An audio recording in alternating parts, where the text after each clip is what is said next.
자, 우리는 고난주간, 역사상 가장 위대한 한 주간을 지금 지내고 있습니다.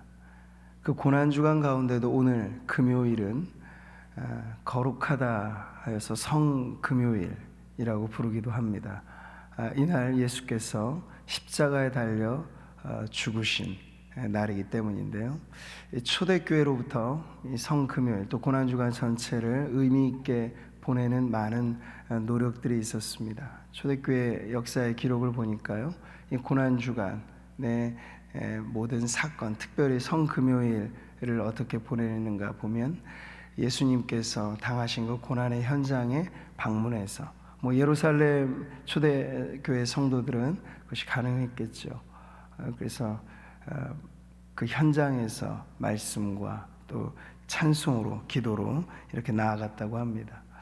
우리와 지금 물리적인 그 거리가 있기 때문에 우리가 성지라고 부르는 예루살렘에 가지는 못합니다. 그러나 우리 개신교 신앙은 어떤 전례나 또 이런 예식 그런 것을 강조하기보단 이 말씀의 신앙이기 때문에 말씀을 깊이 묵상하면서 그럼으로써 묵상과 기도라고 하는 방식으로 이 고난의 현장에 나아갈 수 있다는 것이죠. 다른 어떤 때보다도 오늘 이 한날은 우리 안에 이 십자가에 대한 묵상이 깊어지는 그러한 은혜가 있기를 바랍니다. 지금의 시대 자체가 사실은 이전 세대와 비교해 볼 때 영적인 기근의 때라고 볼 수 있어요. 그래서 우리의 마음도 내면도 메마르고 기독교 신앙이 보편화되어지는 것만큼 이 특별하게 우리의 마음 가운데 이 신앙의 가치들이 사실은 더 빛이 나야 하는데 그러지 못하는 상황이기 때문에 우리가 예전보다도 더 몇 갑절 어떤 의미에서는 말씀을 붙잡아야 되고 기도를 해야 합니다.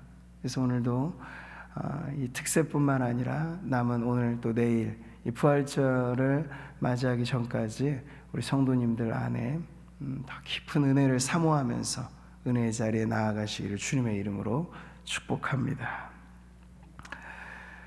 고난주간 특세 우리는 연속해서 이사야 53장을 살펴보았습니다. 오늘 그 마지막 시간인데요. 이사야서 전체를 통틀어서 4번 나오는 여호와의 종의 노래 가운데 53장은 가장 정점을 찍는 고난받는 종의 노래가 나오고 오늘 마지막 이 결론부의 내용을 보니까 이렇게 시작을 합니다.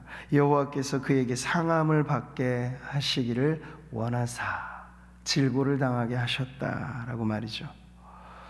자, 어제 우리가 보았던 예수 그리스도의 고난의 의미, 그 죽음의 의미를 우린 대속적 죽음이라 형벌받을 내 백성을 위한 속전의 의미를 담고 있다는 것을 살펴보았죠. 자, 그런데 그리스도의 십자가가 단순히 그 대상으로서 형벌받을 백성들과의 관계만이 아니라 그보다 더 중요한 문제는 성부 하나님과 성자 예수 그리스도와의 관계의 문제라고 할 수 있겠습니다. 성부 하나님께서 지금 성자 예수님을 향하여 상함받기를 가혹하리만치 엄청난 압력으로 고통과 그 짓이어지는 그러한 상처를 받기를 원하셨다 하는 이 의미를 우리가 어떻게 이해해야 할 수 있을까요? 그냥 그 고통 자체만 부각된다면 이것은 매우 맹목적인 것이죠. 그것은 가학적인 것이고 피학적인 것밖에는 아닙니다. 그런데 예수 그리스도께서 우리 때문에 우리의 죄와 허물 때문에 이 모든 고난을 당하신 것이지 그것이 아니면 어떤 것에도 정당화될 수 없는 사실 고통 아닌가요? 죄 없으신 그분이 말이에요. 근데 여기서 우리는 성부 하나님과 성자 하나님 예수 그리스도 사이에 이 부분의 원함이 어떤 의미가 있는지를 살펴봐야 하는 거죠. 이사야 6장에 잘 알려진 소명 기사가 나옵니다. 선지자가 하늘의 음성을 이렇게 들어요. 내가 또 주의 목소리를 들으니 주께서 이르시되 내가 누구를 보내며 누가 우리를 위하여 갈꼬. 이 하늘의 음성은 들어도 깨닫지 못하고 보아도 알지 못할 백성들, 그러니까 아주 완악하고 완고한 백성들을 향하여 정말 복음의 진리를 전하는 이 어려운 사역을 누가 감당하겠는가 하는 그러한 마음이 담겨져 있는 음성이죠. 이때 이사야가 담대히 하나님 앞에 응답합니다. 그때 내가 이르되 내가 여기 있나이다, 나를 보내소서. 그래서 이사야의 소명 사건으로 우리가 이해합니다만, 이게 단순히 당대 이사야에게만 해당되는가? 그러니까 그 아니라 우리 구약을 이해할 때 선지자직, 왕, 그리고 제사장직, 이걸 중보자직이라고 합니다. 근데 이 중보자로서의 삼중직 역시도 당대의 매 사람들 그들의 소명이기도 하지만 장차 오셔서 그 한 몸으로 선지자로서, 제사장으로서, 그리고 왕으로서 통치할 이 중보자에 대한 예표라고도 할 수 있겠어요. 왜냐하면 모든 사람들은 그저 한 번 왔다 사라집니다. 그래서 유한함 때문에 대체할 만한 또 다른 사람이 필요하다는 거죠. 그들 한 사람으로 완전한 하나님의 나라를 이룰 수 없습니다. 때문에 사사시대도 그랬고 왕정국가 시대도 그랬고, 이 모든 이 중보자적인 역할을 했던 사람들은 그들 당대로서의 사명을 감당한 것이지, 영원한 하나님의 나라는 장차 오실 메시아를 통하여 이루어진다는 것을 더 갈망하게 만드는 역할을 한 거죠. 바로 그 일을 이루기 위하여 하나님의 때가 차서 영원하신 하나님의 아들이 이 땅에 오신 겁니다. 그래서 예수님의 사명은 이 구약의 삼중직을 완수하는 사명이라고도 할 수 있겠죠. 그래서 허물 많고 죄 많은 이 백성을 살리는 일, 진정 마음이 완악하고 상한 갈대와 같고 꺼져가는 등불 같은 인생들을 온전히 구원해내는 이 일을 위하여 하늘 보좌를 버리고 이 땅에 파송되신 메시아의 소명이라고도 할 수 있겠습니다.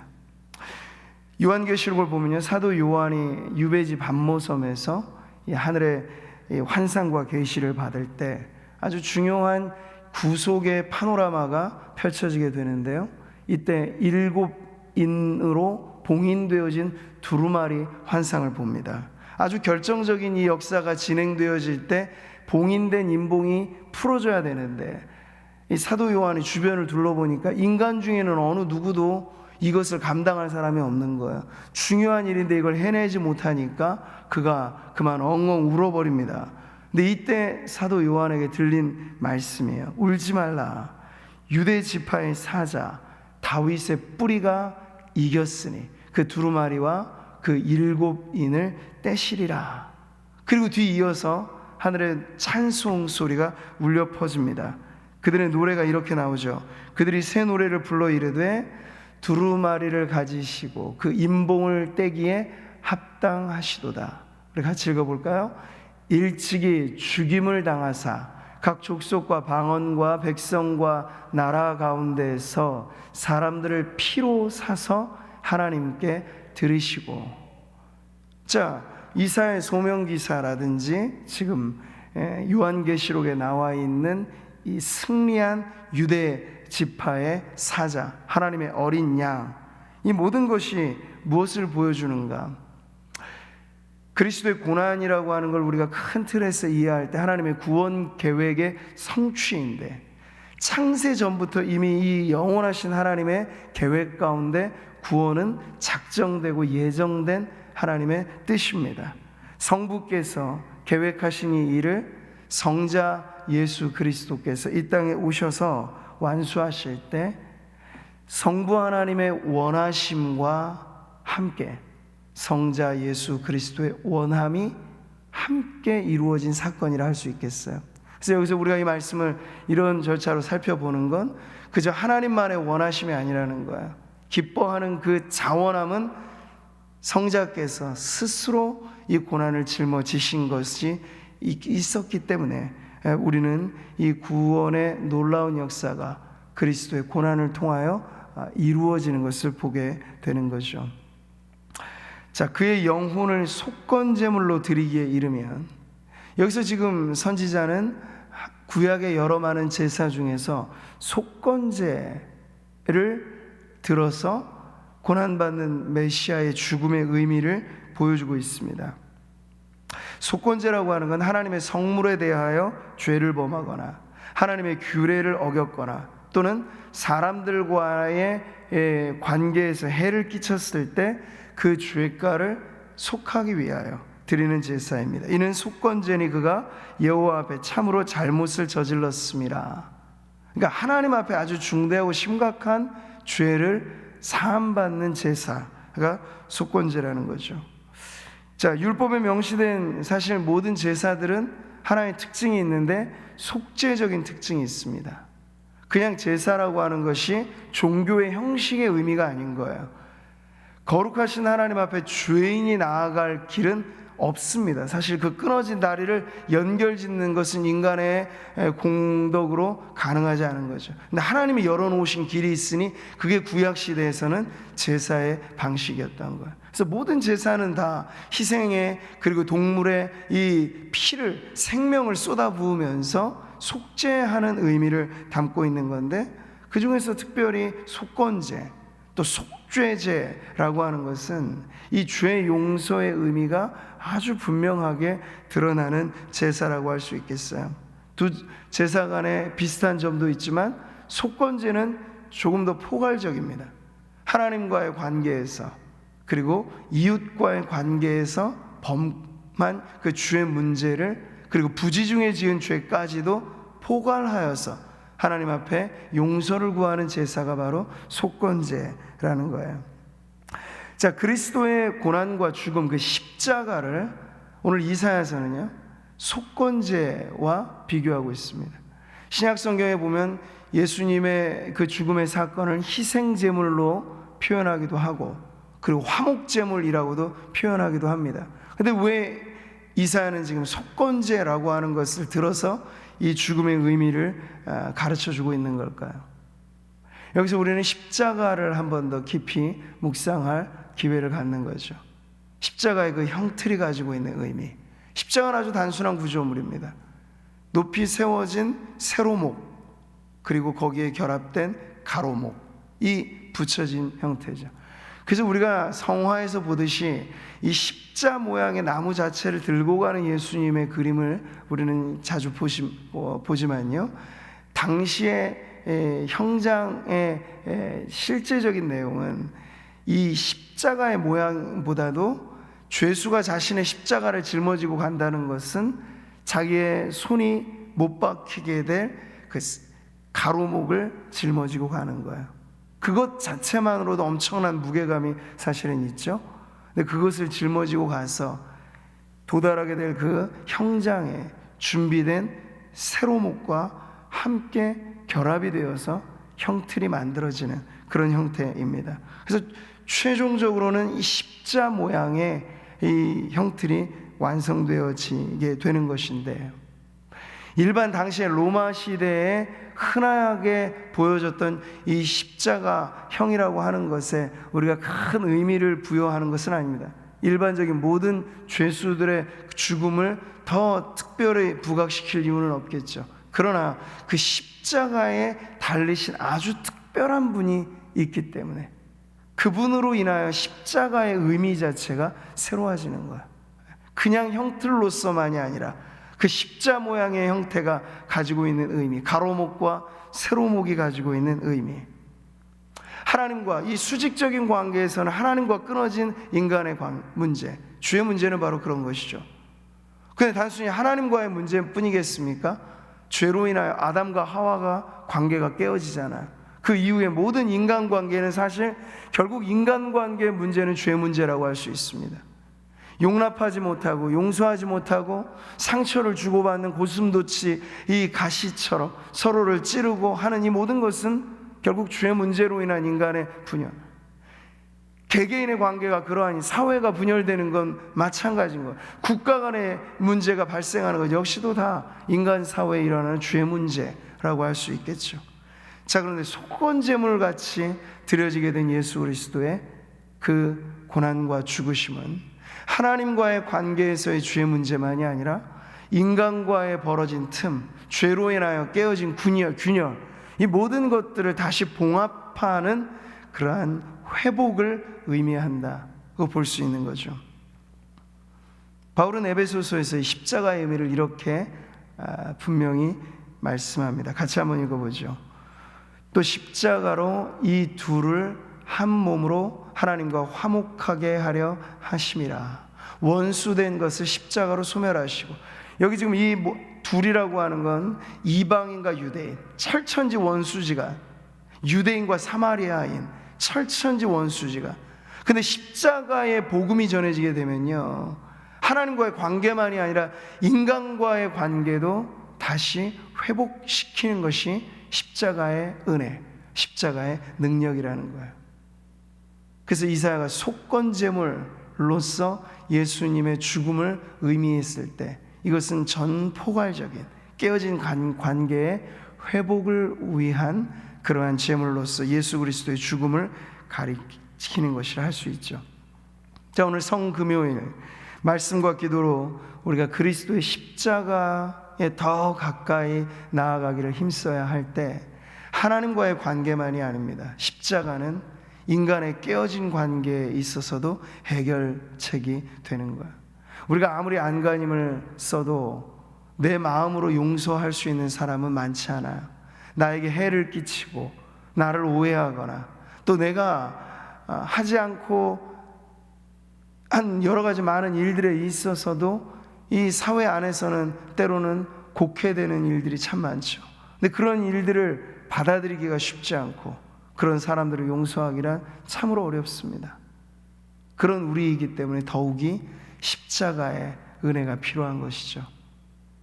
수직적으로 하나님과의 관계만 열려지면 된다, 그것은 매우 종교적인 의미인 거예요. 그러나 우리의 삶은, 일상은 보이지 않는 하나님을 대면하는 것보다 보이는 사람들과 얽히고 설켜 살아가잖아.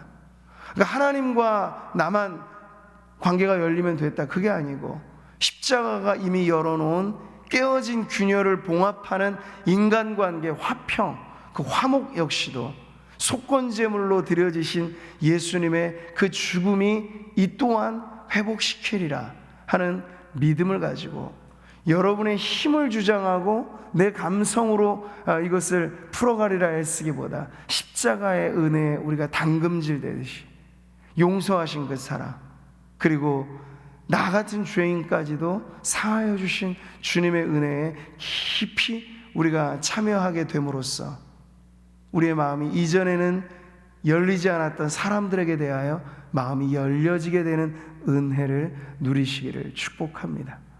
이런 정도의 사랑은 하늘의 은사인 거예요. 우리가 자연인으로서 사람 좋은 사람이다라는 정도로서 표현하는 사랑과는 전혀 다른, 원수까지 사랑할 수 있는 사랑은 아가페의 사랑, 십자가의 사랑밖에는 없는 것이죠. 그러니까 우리가 십자가를 품는다는 것은 내가 용서하고 용납하지 못했던 사람들까지도 그 깨어진 관계의 회복이 일어나게 되는 것을 여러분 기억하시고, 오늘 평상시 관계로 인하여 어렵고 힘든 문제에 빠져있는 분들이 계시다면 더더군다나 십자가 앞에 나오십시오. 그래서 원수까지 사랑하신 그 사랑으로 우리가 변화되는 은혜를 누리시기를 축복합니다. 자, 이어지는 말씀은요, 고난받는 종의 만족을 이렇게 표현합니다. 11절 같이 읽어보죠. 그가 자기 영혼에 수고한 것을 보고 만족하게 여길 것이라. 그러니까 그리스도의 고난에 대한 우리는 전혀 다른 이해를 보는 거예요. 그냥 참혹한 십자가만은 사실 아니에요. 거기에 하나님의 원하심의 뜻의 성취가 있는 거고, 그리고 죽기까지 당하는 그 고통 그 자체는 아픈 것이지만, 그 종이 그 무거운 십자가, 그 고통의 십자가에 달리시기까지 한 이 모든 일을 통하여 그는 자신의 수고한 것을 보며 만족하는 모습을 지금 보여주고 있는 거예요. 자, 고난받는 종의 만족, 이게 어떻게 가능합니까? 자기 생명을 죽기까지 내어줄 때 스스로 열정을 다, Passion of Christ라고 하죠. 그리스도의 열정, 그리스도의 고난, 이 자원함이 없었다면 만족을 누릴 수는 없죠. 구레네 시몬은요, 억지로 십자가를 짊어지고 가는 사람의 모습을 보여주잖아요. 근데 예수님은 그건 아니죠. 억지로가 아니에요. 자원하는 열정이 있었기 때문에 그 과정에서도 만족을 누리는 것이고, 근데 그게 다가 아니죠.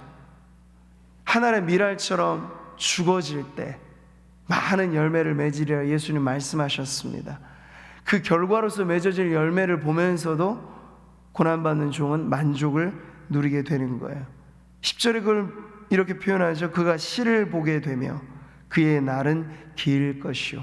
여기서부터는 죽음만을 의미하는 것이 아니라 죽음 이후 벌어지게 될 일들, 우리가 오늘 그리고 내일, 그 침묵의 토요일이라고 부를 수 있는 이 모든 시간을 지나고 주일을 맞이하게 되는 것은요, 바로 생명이 고동치는 부활의 놀라운 능력이 나타나는 것인데, 하나님의 어린 양으로서 죽임당한 예수 그리스도에게는 그 있게 될 부활의 벅찬 소망이 있었기 때문에 이 모든 것에 만족을 지금 표현하고 있는 거죠.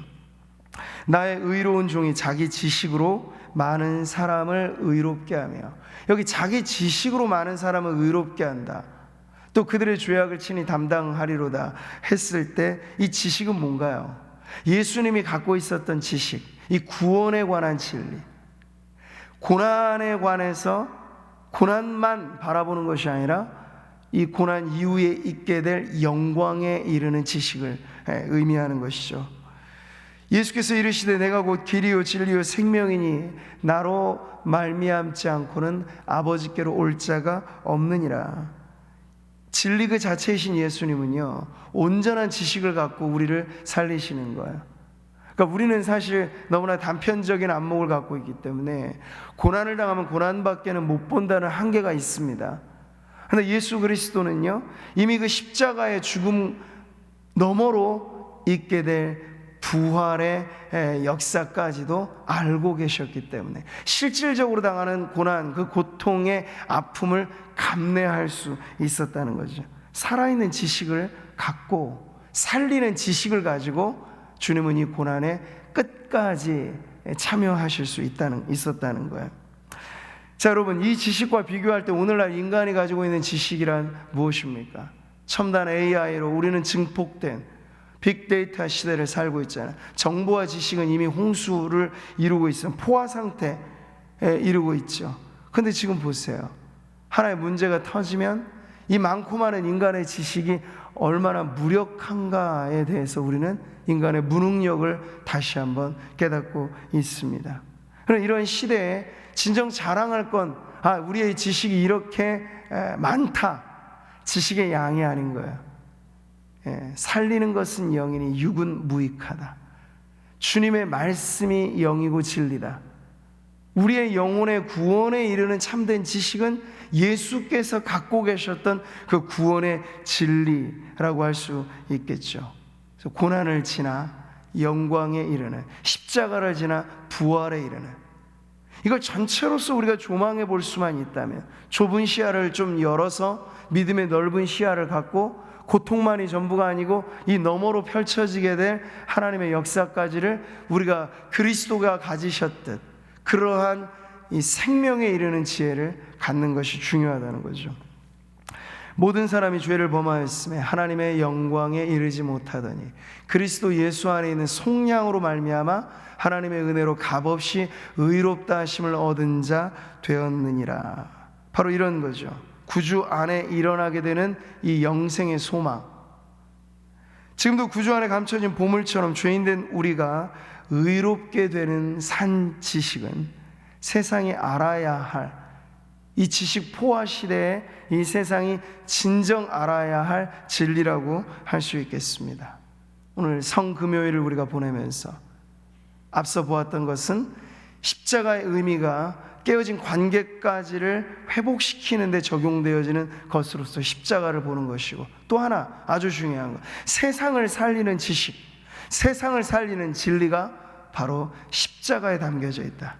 그래서 사도적인 복음 선포는요, 아주 단순해서 우리가 십자가에 못 박힌 그리스도를 전하니 유대인들은 거리끼고 헬라인들은 미련한 것으로 치부해도 정작 그들을 살려내는 것, 2000년 기독교 역사, 인류의 역사가 이어오면서 죽을 인생 살리고 허물과 죄로 죽어있는 인생을 구원해내는 지식은 바로 예수 십자가에 담겨져 있는 고난과 부활의 참된 진리밖에 없다는 것이죠. 십자가, 이것이 우리가 세상을 변화시키는 하나님의 지혜고 능력이라는 걸 오늘 다시 한번 깨닫고, 우리 주변의 많은 이들에게 우리가 기도하면서 이 십자가에 담겨져 있는 영생의 지식, 영원한 생명에 이르는 그 구원의 진리를 전하고자 힘쓰는 저와 여러분 되시기를 바랍니다. 자, 우리 마지막으로 보는 오늘 말씀은 고난받는 종의 승리를 우리들에게 보여줍니다. 그러므로 내가 그에게 존귀한 자와 함께 몫을 받게 하며 강한 자와 함께 탈취한 것을 나누게 하겠다. 이건 마치 전쟁터에서 승리하고 돌아온 이후 전리품을 나누는 것 같은 승리의 경축을 의미하는 겁니다.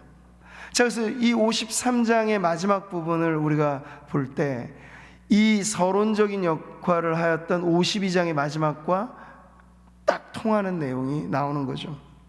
보라, 내 종이 형통하리니, 이 52장의 마지막 부분이 이렇잖아요. 받들어 높이 들려서 지극히 존귀하게 되리라고 말씀하고 있습니다. 자, 지금 우리 이 불확실한 세상을 살고 한 치 앞도 내다보기 힘든 인생을 살고 있습니다. 자칫 잘못하면 방향을 잃어버리기가 너무 쉽고, 이 코로나19라고 하는 초유의 사건이 누구도 예상하지 못한 문제가 끼어들어오니까 온 세계가 공황 상태에 빠지게 되잖아. 이것이 인생이고 이것이 세상입니다. 이런 고난의 한복판에 이르러 우리가 표류하기 쉽다는 거야. 이 고난이 왜 나에게, 그리고 이 고난이 언제까지, 이런 생각들로 방황하기 쉬울 텐데요, 앞서 말씀드린 것처럼 예수님께서 십자가를 끝까지 참아내실 수 있었던 것은 그 십자가만이 아니라 십자가 이후에 있게 될 부활의 영광까지를 아셨고 그것을 소망 가운데 품으셨기 때문에 그 불확실함이 아니라 매우 확신을 가지고 십자가를 짊어지셨다는 거예요. 인자가 많은 고난을 받고 장로들과 대제사장들과 서기관들에게 버림받아 죽임을 당하고, 근데 이것까지만 말씀하신 게 아니죠. 사흘 만에 살아나야 할 것을 비로소 그들에게 가르치셨다. 네, 주님은 갈보리 언덕만 보신 게 아니에요. 빈 무덤의 이 영광스러운 사건까지도 보셨던 거죠. 고난을 지나 영광에 이르는, 십자가를 지나 부활에 이르는 이 모든 것을 아셨다는 거죠. 자, 지금 우리는 이사야 53장이 가르쳐주는 고난받는 종의 노래가 결론부에 이르러서는 고난으로 끝을 맺고 있지 않다는 것을 주목해 보아야 합니다. 그 고난의 마지막 지점까지 내려갔을 때 낮아짐으로 높아지신 것처럼, 죽으심으로 부활에 이르게 되신 것처럼 저와 여러분에게 있어서도 복음은 동일한 말씀을 전해주는 거예요. 우리의 삶에도 우리가 그리스도 안에 있다는 것은 그리스도께서 지나가신 경로를 우리도 그와 함께 간다는 거죠. 우리의 인생에 부딪혀오는 이 모든 고난의 의미는 그래서 분명합니다. 아프고 힘들고 언제일지 예측할 수 없는 어려움이 있을지라도 반드시 고난에는 끝이 있다는 거야. 그 끝을 우리가 소망으로 품고 나아가게 될 때 오늘 또 내일 담대하게 이 고난으로 연속되어지는 인생일지라도 우리는 만족하면서 그리고 승리를 소망하면서 나아가게 될 줄 믿습니다. 그는 그 앞에 있는 기쁨을 위하여 십자가를 참으사 부끄러움을 개의치 아니하시더니 하나님 보좌 우편에 결국에는 앉으셨다 말씀하고 있습니다. 그러니 사랑하는 성도 여러분, 오늘 우리가 이 고난주간의 절정인 성금요일을 맞이하면서 그리스도의 십자가가 가지고 있는 의미들을 다시 한번 깊이 상고할 때, 그 마지막은 사실 우리가 지금 시간적으로는 고난주간을 보내고 있기 때문에 십자가에도 주목합니다만, 사실상 성도들은 매일의 삶의 십자가와 부활을 함께 경험하며 산다고 할 수 있는 것이죠. 그러니까 뒤로 유보할 필요는 없습니다. 오늘도 우리는 십자가와 같이 동전의 양면처럼 붙어져 있는 복음의 진리는 십자가와 부활이에요. 떼어놓을 수 없어요. 이 중 어느 하나를 떼어놓으면 복음은 불완전해지게 되는 것입니다. 근데 우리는 완전한 복음을 소유하고 있고, 그 복음이 우리들에게 가져다주는 희망은 고난의 마지막 자리에서 부활에 이르게 되는 승리가 바로 우리에게 있다. 주 안에 있는 나에게 바로 이와 같은 승리가 주어지는 축복임을 여러분 믿고, 여러분 각각이 맞닥뜨린 여러 가지 많은 어려운 문제들, 그리고 지금 우리가 이 시대가 경험하고 나라가 겪고 있는 이 전염병의 문제 속에 이 고난주간을 보낼 때 결국 승리하게 되리라 하는 그 믿음의 자리까지 나아가는 저와 여러분 되기를 바랍니다. No cross, no crown. 그리스도의 십자가와 그리스도의 영광은 맞붙어 있습니다. 길게 느껴지겠지만 고난의 터널을 이제 통과하는 과정에서 다시 한번 우리에게도 있게 될 이 승리를 바라보면서 더 힘차게 한 걸음씩 나아가는 우리 모든 사랑하는 성도님들 되시기를 축복합니다.